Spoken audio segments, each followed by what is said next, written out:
C'est avec joie que nous vous accueillons au Club 700.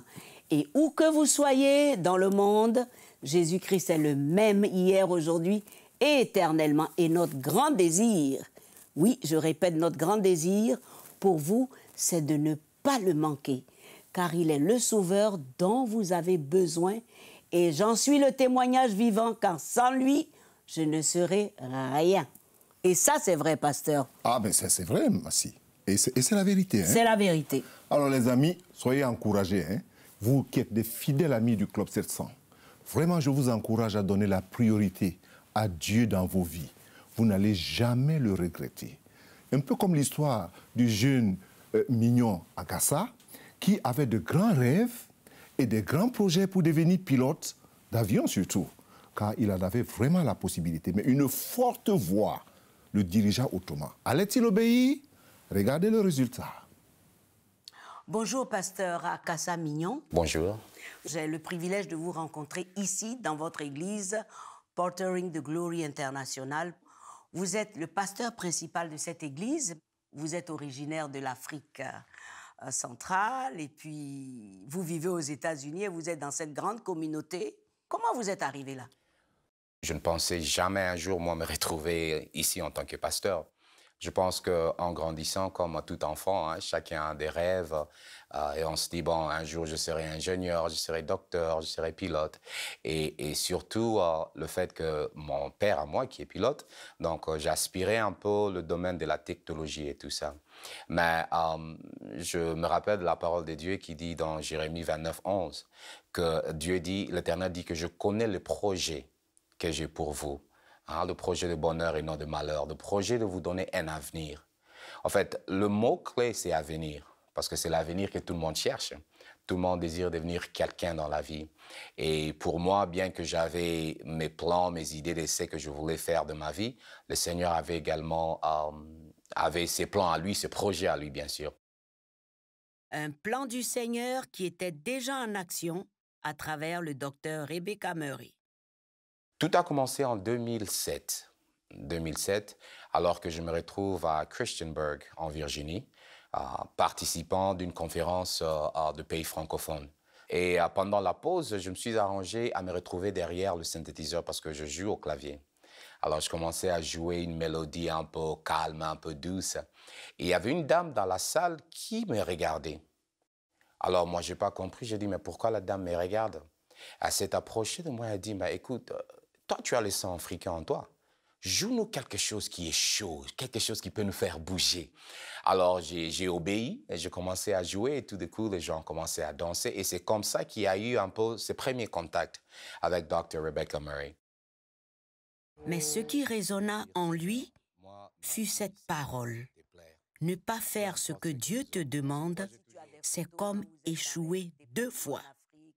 Alors, sans plus tarder, il fit le premier pas de foi.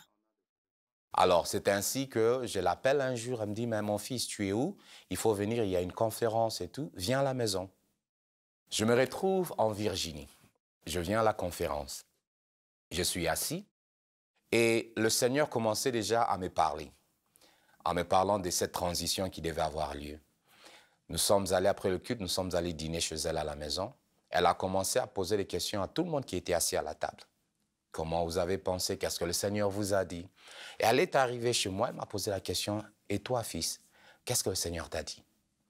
J'ai dit, bon, le Seigneur m'a beaucoup parlé, mais je ne vous dirai absolument rien jusqu'à ce que le Seigneur ait parlé à ma femme. J'ai laissé la conversation en suspens comme ça. Je rentre à l'hôtel, à peine couché, même pas 10 minutes, mon téléphone commence à vibrer. Des messages venant de ma femme qui disait, écoute, il faut arrêter de te poser beaucoup de questions, il faut être obéissant au Seigneur, il faut faire ce que le Seigneur te demande de faire. Et ma femme ne savait absolument rien de ce que le Seigneur me disait.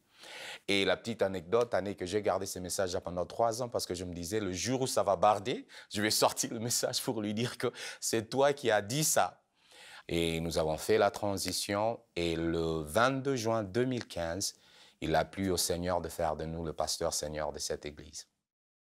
Est-ce que cela a été facile de dire oui à l'appel de Dieu? Je comprenais déjà qu'il y avait quelque chose en moi, il y avait une sémence en moi. Bon, évidemment que j'essayais un peu d'étouffer parce que je me disais, bon, pasteur, c'est pas vraiment mon truc. Mais cette sémence a commencé à germer et à grandir. Mais ma plus grande expérience, ma femme est tombée enceinte et on a perdu la grossesse. Et bon, c'était un événement vraiment douloureux, et pour elle et pour moi. J'ai commencé à prier. J'ai dit, Seigneur, je sais que tu existes, je sais que tu es vrai. J'ai appelé ma femme, j'ai imposé ma main sur son ventre. Je lui ai dit, toi, tu vas enfanter, tu auras des enfants. Et quelques temps après, elle est tombée enceinte, on a eu des enfants, aujourd'hui on en a 3, par la grâce de Dieu. Gloire à Dieu. Votre rêve de devenir pilote ou autre chose, finalement, vous avez obéi à la voix de Dieu. Ah oui, on peut avoir des idées en soi. Je pense que c'est Proverbe 16, 9 qui dit que le cœur de l'homme médite ses voies, mais c'est l'Éternel qui dirige ses pas. Hein? Et l'Éternel a dirigé mes pas et je me retrouve aujourd'hui pasteur. Qui l'eût cru? Bon, Dieu le savait. L'Église, aujourd'hui, vous pensez qu'elle doit jouer un autre rôle pour impacter le monde, influencer le monde. Mais comment vous voyez cela? Oui, nous organisons depuis quelques années maintenant ce que nous appelons le sommet international du royaume. Le Seigneur dit, le royaume de ce monde sont devenus le royaume de notre Seigneur. Il est tout à fait normal que nous qui sommes ses enfants, que nous puissions régner sur ces royaumes-là. Et donc, le royaume de Dieu n'est pas limité à l'Église. Hein, le royaume de Dieu, parce que souvent on a tendance à croire que le royaume de Dieu, c'est uniquement l'Église. Non. Le royaume de Dieu, ce n'est pas l'Église. C'est toutes ces sphères d'influence qui influencent les nations. Nous sommes appelés à régner sur ces sphères d'influence, que ce soit le média, que ce soit le sport, que ce soit les arts et les divertissements, que ce soit la politique. C'est le désir du Père de voir ses enfants occupés et régner sur ces sphères d'influence. Et donc, chaque année, nous organisons ces sommets où nous faisons venir des hommes et des femmes de partout au monde. Et spécifiquement de l'Afrique francophone, parce que je crois que vous serez d'accord avec moi que l'Afrique francophone, nous sommes un tout petit peu en retard par rapport à l'Afrique anglophone. Vous pensez qu'on peut être chrétien, avoir une activité et en même temps prendre cette activité et servir le Seigneur? On peut être médecin tout en servant le Seigneur. Que le ministère, au fait, le ministère n'est pas uniquement réservé à l'Église, mais on peut exercer un ministère tout en étant politicien. Votre vie politique ou votre vie peut-être, je ne sais pas, d'économiste, d'entrepreneur, de femme d'affaires ou d'homme d'affaires peut aussi être votre ministère. Et qu'à partir de là, vous pouvez relâcher l'influence du royaume. L'Église a la solution au problème du monde. L'Église a la solution à la crise économique. L'Église a ce que le monde a besoin. Alors, en ce moment-là, nous verrons le changement que tout le monde entend. Et l'Église va partir de 4 murs. L'Église maintenant deviendra ambulant partout où on sera. Nous sommes appelés à être le Christ partout où Dieu nous place. Quel est votre message pour cette jeune génération qui doit vraiment, vraiment impacter, influencer le monde? Parce que vous-même, vous êtes jeune. Oui, mon dernier message à cette jeune génération, c'est leur dire d'abord, premièrement, que vous n'êtes pas trop jeune pour commencer à influencer. Que vous pouvez commencer déjà à influencer là où vous êtes, au niveau auquel vous vous trouvez, que ce soit à l'école, que ce soit même dans votre propre famille. Suivez le voie de Dieu, car Dieu a un plan, un avenir merveilleux pour vous. Moi, je pense que cette décennie, la nouvelle décennie que nous allons bientôt commencer, sera une décennie qui va dépendre de l'implication totale de la jeunesse. Si la jeunesse est impliquée totalement, je crois qu'il y a beaucoup de changements que ce monde connaîtra au travers de la jeunesse. Et une jeunesse chrétienne, une jeunesse qui connaît Jésus, une jeunesse qui met Jésus au centre de leur vie. Qu'est-ce qu'on peut dire? Il y a cette parole de l'Écriture qui dit que toute chose concourt au bien de ceux qui aiment le Seigneur ou qui et savent qui sont s'attendre. faits selon ses desseins. On n'ajoute pas souvent cette partie-là. Or, cette partie est d'une importance capitale. Oui. Alors, j'ai vraiment été agréablement surprise en rencontrant le pasteur Akassa Mignon, parce qu'il est jeune, on l'avait vu ensemble en 2004, et puis aujourd'hui, c'est un autre monsieur dans un ministère. C'est vrai qu'il a beaucoup hésité, hein? Mais cette voix du Seigneur il a obéi. Oui, mais il fallait savoir... Il fallait la certitude, Massi, parce que dans ces choses-là, il faut quelque chose qui vous certifie que... Et tu as raison, parce qu'il n'a pas donné de réponse à la dame jusqu'à ce qu'il l'ait entendu de sa femme. C'est quand sa femme lui a dit il faut obéir à ce que le Seigneur dit, il a compris que bon là, je m'aligne. Je pense qu'il y avait l'hésitation, c'est normal. C'est normal, il avait des rêves. Voilà. Son père était pilote, donc lui aussi il voulait faire ça, être dans la technologie, enfin... Il voulait autre chose et ayant grandi en Amérique, suivi tout le cursus en Amérique, c'était important pour lui. Alors, je dis aux amis une chose que j'ai dit à quelqu'un une fois. Lorsque Dieu te pointe, il ne te rate pas. Jamais. Il ne te ratera jamais. Les amis, ne nous quittez pas tout de suite.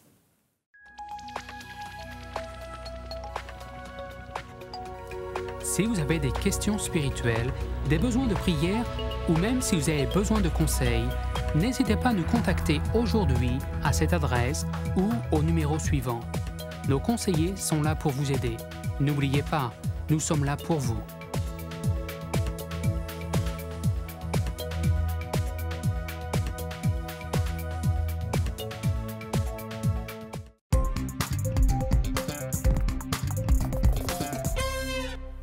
Merci de nous retrouver au Club 700, mais cette fois-ci avec le pasteur Luc Henry. On ne le présente plus, hein, pasteur Luc. On ne vous présente plus. Bonjour. Bonjour. Alors, c'est toujours un plaisir de vous accueillir à notre émission du Club 700. Vous faites déjà partie de l'équipe et de la maison. Merci. Et je crois toujours que vous avez de bonnes choses avec le public. Par la grâce de Dieu. Alors, aujourd'hui, nous allons aborder un thème. Nous vivons dans un monde qui vit, je veux dire, dans une peur ou crainte perpétuelle à cause de beaucoup d'événements. Voilà. Et aujourd'hui, il semble, je dis bien il semble, que l'Église ou les pasteurs que nous sommes, nous n'avons pas toujours la bonne réponse à donner aux gens. Le sujet ou le thème que nous voulons aborder aujourd'hui, c'est la crainte ou la peur, ou encore la peur ou la crainte. Quelle est la différence? Ce sentiment de peur ou de crainte, il vient d'où? Comment il se développe? Alors, en effet, je pense qu'il faut différencier entre la peur qui nous tenaille et qui nous empêche d'être vraiment en paix, et la crainte de l'Éternel, par exemple, qui est une bonne chose, qui est une bonne crainte. Et on va voir dans la parole de Dieu ce qu'il est dit à ce propos. Alors, lorsqu'on parle, surtout en Afrique, moi je viens de l'Afrique, et puis on ne fait pas tellement de différence entre la peur et la crainte. Et même les explications qui sont souvent données sur théologiquement, ne sont pas toujours, ne permettent pas aux gens de comprendre comment on arrive à développer ou la peur, alors que la crainte est la bonne chose, comme on vient de dire. Voilà. Alors pour vous, selon les Écritures, où est-ce qu'on se tient? Ben, je vais déjà commencer en donnant une définition du dictionnaire Larousse qui dit que la crainte, c'est un sentiment d'inquiétude éprouvé en présence ou à la pensée du danger. Et je trouve que c'est intéressant parce qu'ici, donc, en fait, on pourrait remplacer le mot crainte par la peur, et qui dit donc que c'est un sentiment d'inquiétude. On est inquiet, et on est inquiet à la présence ou à la pensée du danger. Et c'est vrai qu'on est souvent inquiet, on est souvent dans la crainte pour toutes sortes de choses qui en réalité n'arriveront jamais. Mais ça, on n'en est pas conscient. Quand on a des craintes, des anxiétés, des angoisses, on ne réalise pas qu'en bien des fois, ce qu'on redoute n'arrivera jamais. Et donc, il faut qu'on apprenne à maîtriser nos craintes. Je voudrais aussi citer un verset dans 1 Jean, chapitre 4, verset 18, de la parole de Dieu. « Il n'y a pas de peur dans l'amour.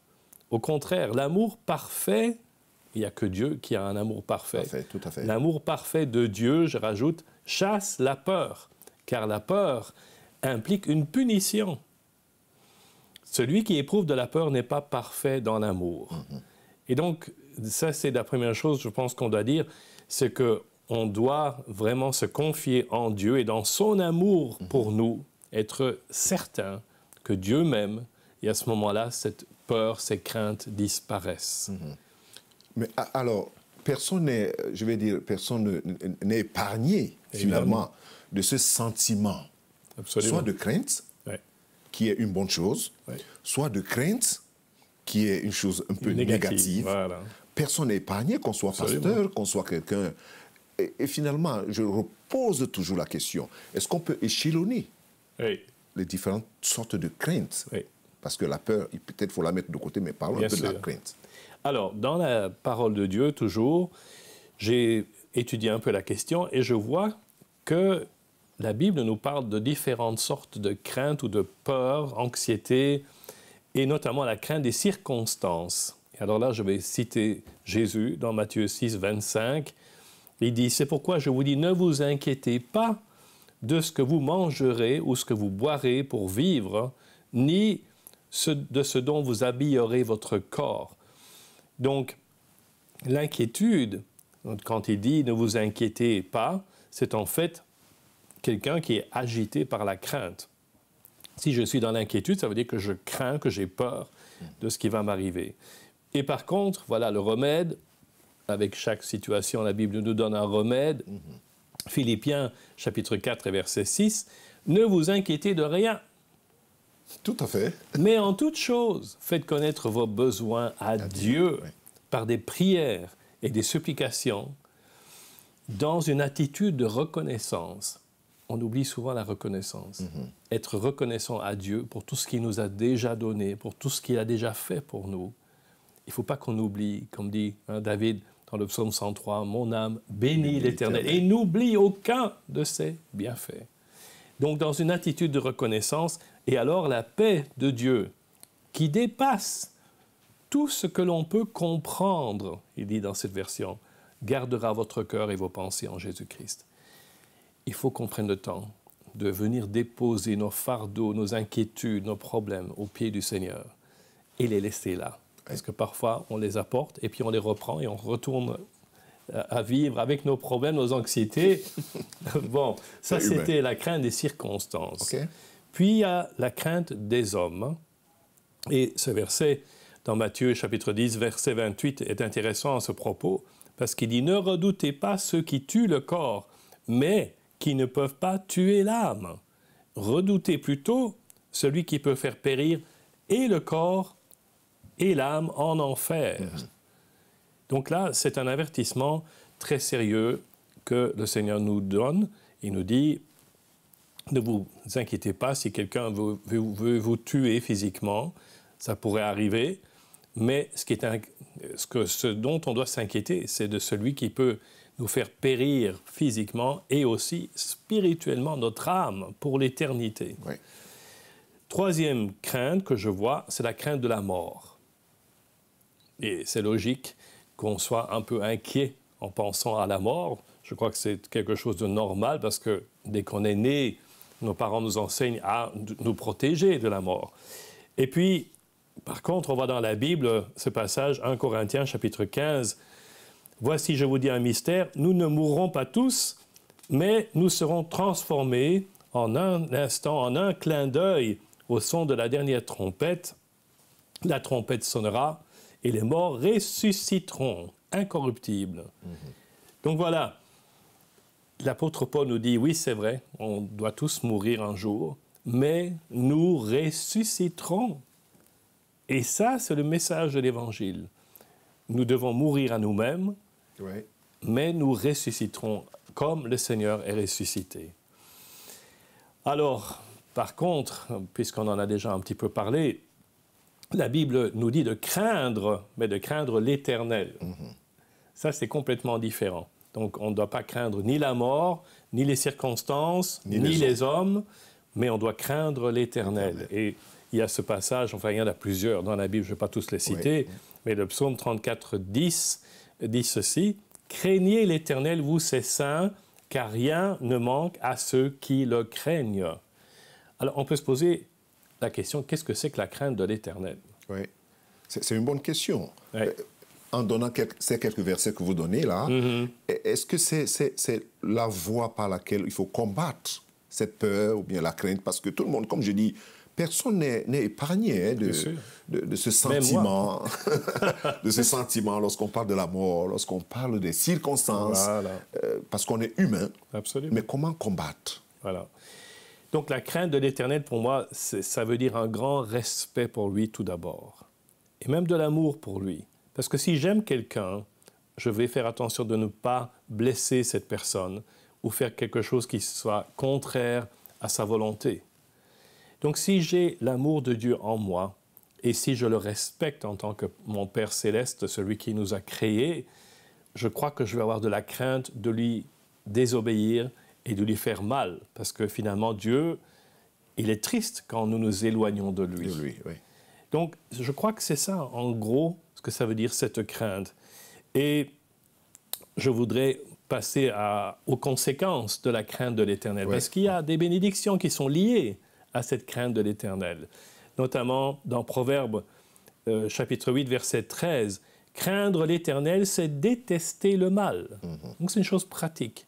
Si je déteste le mal, qui est en moi, tout d'abord, ça veut dire que je crains l'Éternel, véritablement. Et puis, cette crainte nous purifie, elle nous sanctifie. On trouve ça dans le psaume, chapitre 19 et verset 10. « La crainte de l'Éternel est pure, elle subsiste pour toujours. » Et puis, elle nous donne la sagesse. Proverbe, chapitre 1, verset 7. « La sagesse commence par la crainte de l'Éternel. » De l'Éternel, oui. Voilà. Alors, on pourra encore s'étendre sur le sujet, mais bon, je sais qu'on n'a pas des heures devant nous. Voilà. Alors, si je vous disais de tirer une conclusion, parce que là, je le répète toujours, personne n'est épargné de ce sentiment lorsqu'on est face au danger, face aux situations compliquées. Et le monde aujourd'hui, le monde dans lequel nous vivons, croupit sous cette peur-là, cette crainte, ce sentiment que ça ne va pas bien, ça ne va pas aller demain, ça ne va pas. Pourtant, les Écritures nous affirment quelque chose. Pasteur Luc, même en développant, on ne va pas tout finir, mais je dirais à tous ceux qui vous regardent aujourd'hui, qui pourront continuer la suite dans votre page Facebook et autres choses, vous tirez une conclusion. Oui, alors, la Bible est claire aussi là-dessus. Si nous cherchons d'abord le royaume de Dieu et sa justice, toutes choses nous seront données en plus. Donc, on n'a pas besoin de craindre pour ce qu'on mangera, ce qu'on boira, etc. Et puis, pour ses besoins, ne vous inquiétez de rien. On a déjà lu ce passage. En toute chose, faites connaître vos besoins. En ce qui concerne la crainte des hommes, le psaume 27 dit « L'Éternel est ma lumière et mon salut. De qui aurais-je peur ou crainte ?» Donc, et puis la crainte de la mort, il est écrit aussi que puisque Jésus est passé par la mort, nous ne devrions pas avoir peur de la mort. Parce que comme lui, nous mourrons, mais nous ressusciterons aussi avec lui. Alors, est-ce qu'il y a des antidotes contre la crainte? Je crois. Oui. C'est l'amour de Dieu. Je l'ai déjà lu, ce verset. Il n'y a pas de peur dans l'amour. Au contraire, l'amour parfait de Dieu chasse la crainte. Il faut qu'on fasse attention, qu'on passe du temps à chercher la face de Dieu et recevoir son amour. Et puis la confiance, évidemment. N'ayez pas peur et ne soyez pas effrayés devant eux. Ça, c'est ce qu'on trouve dans Deutéronome, chapitre 31, verset 6. L'Éternel, ton Dieu, marchera lui-même avec toi. Il ne te délaissera pas. Il ne t'abandonnera pas. Merci, pasteur Luc. Et troisième chose, finalement, la foi. Jésus dit au chef de la synagogue, « N'aie pas peur, crois seulement. » Vous avez compris. N'ayez pas peur, croyez seulement. En qui? À Christ. Amen. Et en Jésus. C'est la conclusion que le pasteur Luc nous donne dans cette émission. Mais ne nous quittez pas, parce que nous avons encore beaucoup de choses avec vous. À tout de suite.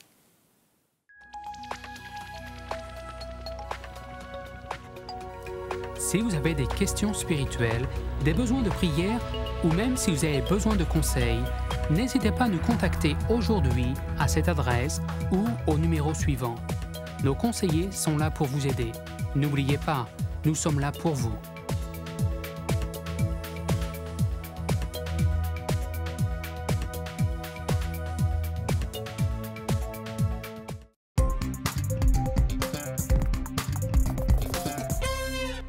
Bienvenue de nouveau au Club 700.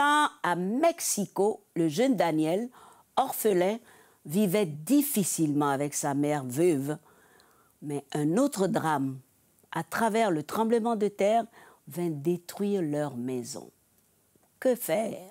Regardons. C'était le jour de la remise des certificats de la maternelle de Daniel au Chiapas, au Mexique. Sa mère, Cecilia, aurait bien voulu que son mari puisse être présent. Il y a eu un cambriolage et il a été tué. Ça a été difficile. Daniel n'arrête pas de demander quand son papa va revenir. Depuis lors, le grand-père de Daniel, Vic, aide à pourvoir aux besoins de la famille. Mais il n'est qu'un humble fermier. Puis, 3 mois après la mort de son mari, un tremblement de terre détruisit la maison en torchis de Cecilia. Grand-père Vic devait maintenant leur fournir un endroit où vivre. Lorsque CBN apprit le besoin de Cecilia, nous avons acheté des panneaux muraux préfabriqués et d'autres fournitures pour leur construire une nouvelle maison. Et avec l'aide des bénévoles, cette nouvelle maison fut prête en quelques jours seulement. C'était incroyable de voir Daniel sourire. Il a couru à l'intérieur et a dit « Ma maison, ma maison !» Il est si heureux. C'est un miracle de Dieu. Et pendant le temps que nous avons passé ensemble, les volontaires de CBN ont prié avec la famille pour qu'ils deviennent chrétiens. Je n'ai pas de mots pour remercier CBN pour ce que vous avez fait pour moi et ma famille. Merci à tous de nous avoir aidés. En fait, Massi, lorsqu'on regarde l'histoire, on dit qu'il y a des histoires qui commencent toujours tristes, mais qui ne finissent pas tristes. Non, Dieu merci, parce que Daniel et sa mère aujourd'hui ont chez eux. Oui. Il y a une vieille expression qui dit souvent « Un petit chez soi vaut mieux qu'un grand chez les autres ». Ah, il faut encore répéter. Quoi? Un petit chez soi vaut mieux qu'un grand chez les autres. Ah, ça vient... C'est juste une petite expression ça vient de loin, hein? Pour dire qu'ils sont chez eux grâce à Obi et Obi. Ils sont chez eux grâce à CBN. Et non seulement ça, ils ont eu de la nourriture, ils ont de quoi faire leur petit business. En tout cas, Dieu a pourvu. Ils sont dans la joie. Oui, et cette joie, on peut traduire cela, ils ont été restaurés dans leur dignité. Absolument. Parce qu'il y a des choses qui enlèvent vraiment la dignité d'un homme, d'une femme, d'une famille. Oui. Lorsque vous n'avez pas le chez vous, lorsque vous ne pouvez pas manger à votre faim, vous ne pouvez pas vous habiller convenablement, ne serait-ce que pour avoir chaud, et que vous êtes obligé de mendier, ça devient très difficile. Oui, oui. Mais merci Seigneur, parce qu'il y a des gens qui ont à cœur de participer pour donner aux uns et aux autres de retrouver leur dignité. Oui, et en voyant cette maison, ils voient ce que leur don et fait à gauche, à droite, et ça les encourage. Oui, et aussi d'autres. Lorsqu'ils voient, ils se disent, bon, ben, est-ce que je sers à quoi moi aussi? Oui, il faut faire quelque chose. Il faut toujours faire quelque chose. Toujours merci au Seigneur. Merci au Seigneur. Voilà. En tout cas, pasteur, une émission qui se termine sur une note de joie. Et devenez amis du Club 700, c'est très important. Donc, c'est sur cette note de joie que nous vous disons au revoir et à très, très bientôt. Que Dieu vous garde surtout. Pasteur. Bon, merci. Et vous aussi, les amis. Au revoir.